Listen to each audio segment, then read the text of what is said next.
Dito kami ngayon sa ano, Bunnings. Bibili kami ng yung nylon na pang ano sa ano.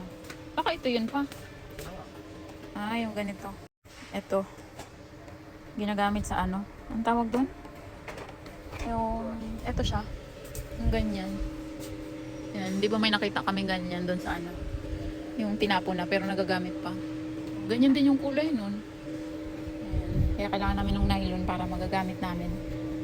Kasi mahaba na din yung mga ano, yung mga grass doon sa ano, sa tinitirhan namin. Kita niyo naman yung lawnmower na yan, oh. Ang mamahal ng presyo. Ang mamahal, ito pa yung isa, oh. 900. Mamahal. Ang mamahal ng presyo. Kaya pag may ano, may free na lawnmower na ano, gumagana, na ilang seconds lang sa marketplace. Wala na kaagad. Hindi namin naaabutan. Kasi sobrang mahal talaga niyan pag bibili ka. Ayan. Sobrang mahal. Eto. Ganito yung nakita namin na ano, libre. Ayan yung presyo niya.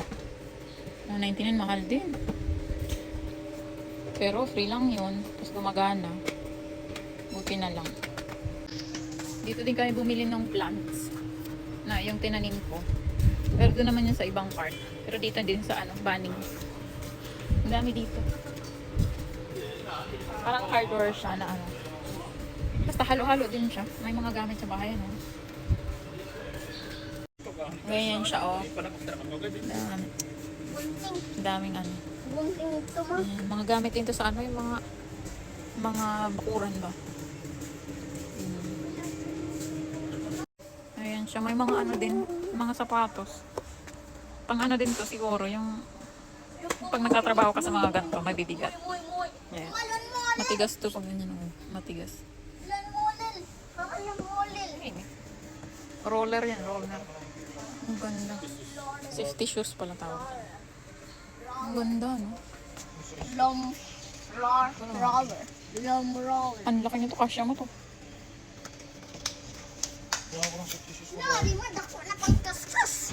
Kaskas mo. Dako na pang... Iba-ibang klase din, no? Iba-ibang klase din yung dito. May mga paint. May mga damit din dito. Tsaka may mga ganyan din. Dishwashing. Mga panglaba. Iba-iba yung klase din. May hanger.